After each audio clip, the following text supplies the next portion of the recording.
Donald Trump is ruining Magic the Gathering. Now, hear me out on this one. We are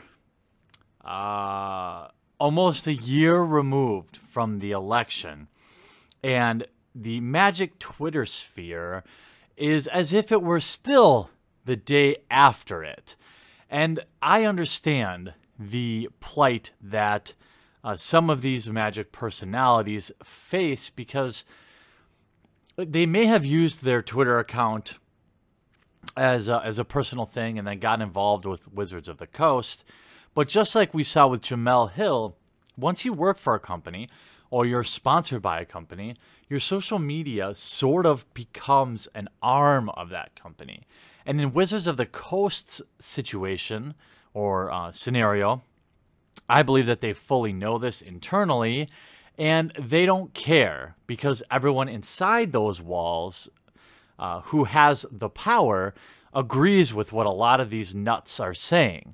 And I have firsthand information from insiders at Wizards of the Coast that not everyone feels this way, but they know if they speak up that they think some of these tweets or some of these statements are even slightly inappropriate, they'll be ostracized.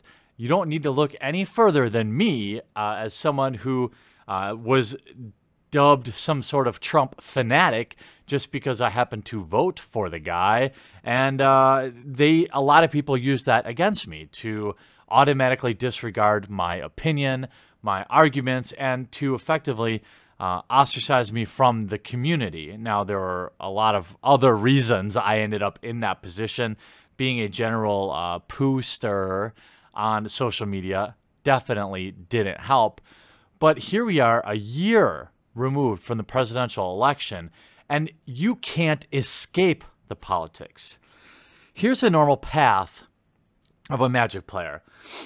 Ooh, I like Magic. I'm going to go follow some of the big names in Magic. I'm going to follow Wedge from the Manosaurus or Tolarian Community College, people at Wizards like Aaron Forsyth. Maybe you want to follow some of your favorite Magic artists or some of your favorite Magic personalities like Jimmy Wong. So you follow these people on their Twitter channels, on their Twitter handles directly, right? They don't have separate personal and corporate Twitter feeds. They have one. And this is something that I went through. I wanted to use the one that I built on the back of Magic the Gathering to then share my biases or about certain things that weren't Magic the Gathering related. And you know, people don't agree with you, that's not great for your brand. And so I separated those two, and I had to put an Unsleeved Media Twitter account, and then I had to create this whole second YouTube channel because I'm so passionate about a lot of the problems in the gaming community, not just Magic the Gathering, but currently Warhammer right now has a lot of issues they're going to be dealing with, tabletop gaming in general, and comics, that I knew I couldn't put it on my main channel, so I created this channel. And all I did was open 5 or 6 Twitter feeds of prominent Magic the Gathering personalities from today. This wasn't tweet mining. This wasn't quote mining. And you can see that these folks are suffering badly from Trump derangement syndrome. And people are sick of it. There's a reason attendance is down in the NFL. There's a reason television is down, and the ratings in the NFL are down. There's a reason people are walking away from Magic the Gathering or from comic books. And it's because whether or not the internal opinion, I think, is, well, those people are leaving just because they don't disagree with me, and these are the type of people I don't want paying me money to pay my salary, right? It's an awfully righteous thing to do, assuming these people must assume money just gets, you know, rained out of the sky for having the moral high ground. The reality is most people are not leaving necessarily because they disagree, but because they don't want to see it. We gamers, most of us, men or women, use gaming as a form of escapism.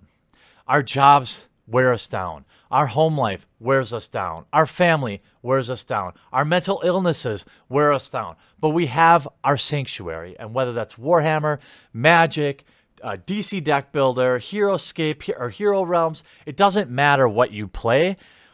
For the hour or so you get to unplug from reality, you're playing that game and you're feeling relaxed. You're feeling happy, thankful. And people are checking out because all of these pundits can't go a single day without tweeting something political, and usually something very polarizing. And okay,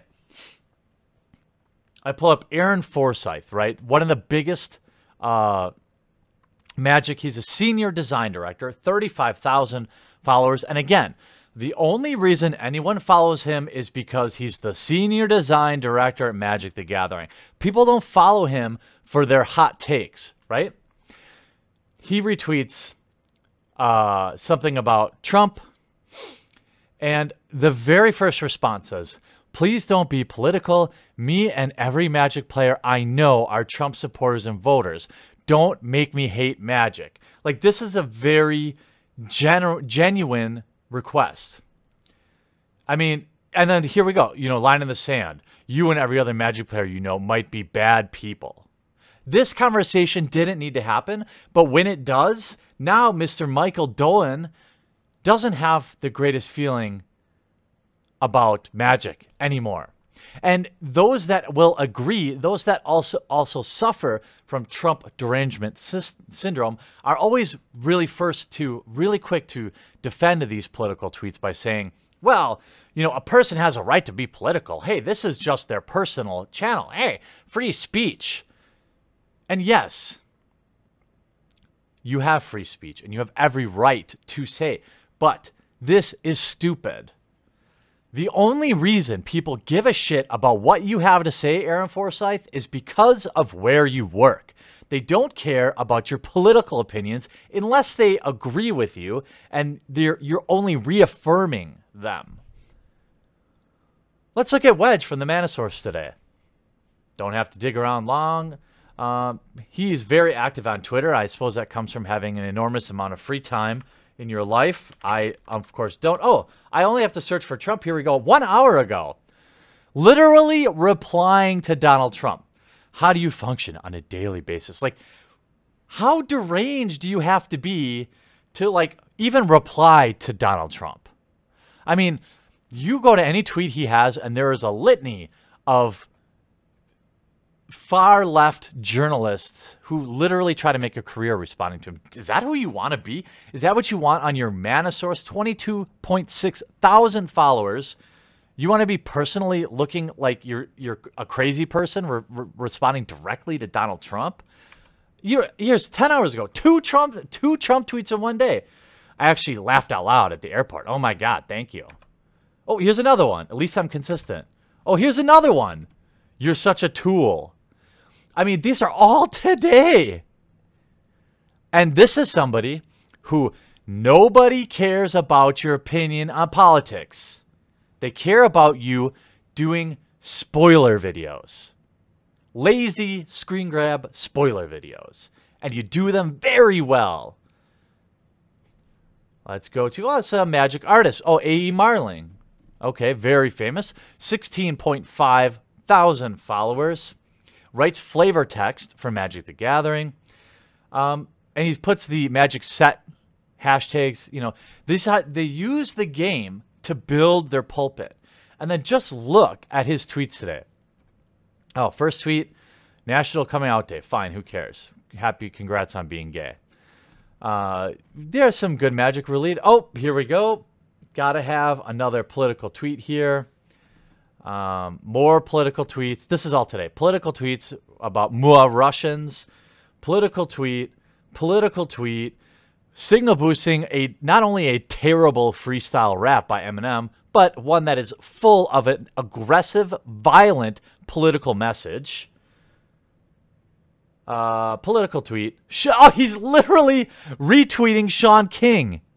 Talcum X. A fake black person who uses race baiting to make money. Okay. Let's see what Jimmy Wong has to say. The less white a place is, the less we care about it. What? This is a tweet from earlier today. This is somebody who's sponsored by Wizards of the Coast.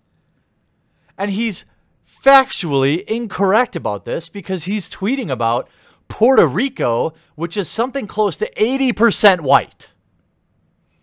And people call him out. Oh, here, 80%. Yeah. And he has no argument. I mean, this is a blatantly racist statement because he's commenting. It's backhanded. It's not directly racist, but it's clearly, he's implying that we're racist because Puerto Rico isn't white enough. I'm pretty sure Houston is pretty diverse, and this country stood up strong for Houston. I mean, I don't know where you were, Jimmy Wong, when NFL players were raising $20 million. Last I checked, Houston's extremely diverse. It's not full of white people. The devil, as you would say. And Tulare Community College actually retweeted this garbage. And Jimmy Wong spent the day justifying how what he said, here, come on, man, what the heck does being white have to do with it? Like, these are our heroes. Here's the most famous Magic player, one of the most famous Magic players of all time, Columbus Day. It's terrible having a holiday honoring a genocidal sociopath. Then again, we also have Andrew Jackson on the $20 bill. Hot take, John Finkel. Hot take. And as a fan of Magic the Gathering, okay, as somebody who has played longer than most of these people, to be honest with you, I've been playing since Revised. Not that that matters, but I've been around a long time. Magic players don't want to talk about politics ever. People who want to talk about politics use Magic as a platform to spread their ideology. And let me tell you something. What happens is people leave the game. I'm doing fewer and fewer Magic the Gathering videos. I have a channel with over 100,000 subscribers covering exclusively Magic the Gathering. And I don't want to give the company any more money until they stop with this. I don't care. You can believe what you want to believe. You can vote for who you want to vote for. But using your company platform to signal boost ideological opinions is absurd. And you don't need to look further than the NFL to have a right now real-time example of why that's bad for business. I don't care if everyone in the building agrees with you, okay, which they clearly do, or they're too afraid to speak out against you. You have to know this isn't good for the game.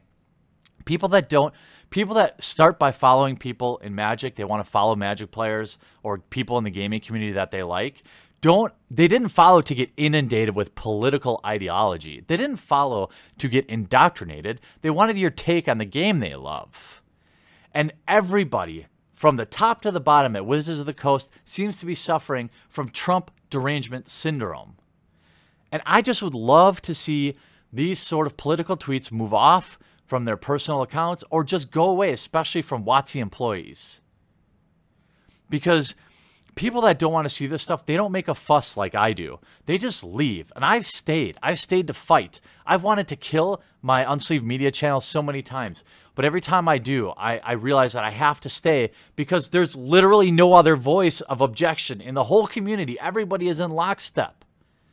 And so it is a labor of love to stay. People don't care about your politics. They care about playing the game and getting away from that stuff. We just want to play. And what happens is people see this and like I said, they just leave. And before you know it, you're looking at your sales, you're looking at local game stores, comic book stores closing down because people just leave. Go ask your local game store how they're doing financially. Every one of them is strapped. Go ask any comic book store how they're doing. People don't leave a little note why they leave, why they quit. They just move on to something else because, like most of us, I don't have a lot of time for hobbies. And when I do, I just want to play. I just want my Draftifier. I don't care about if there's men or women there. I just want the Draftifier. I don't care if you sexually identify as an androgynous tree person. I just want to play D&D. Like, none of this matters to 95% of people out there. Unfortunately, the people with the megaphone are out there telling you it should matter. And so people start to think it needs to matter, and then it makes the hobby no fun anymore. So you just move on to something else. I just put another video out a couple hours ago about the Warhammer community is now getting infested with toxic far left ideologues, toxic feminists. And it's funny because 6 months ago, when I started talking about this problem in the Magic community, there were tons of people that were like, oh, thank God I have my Warhammer 40K. And one of the first comments on that video was, Jesus Christ, I thought, Warhammer, I thought I was safe with Warhammer. Like, these people, it is not about representation, it's about control. Think about that with who you follow on Twitter, and think about supporting companies that understand basic business and understand what us hobbyists actually want with our hobby time.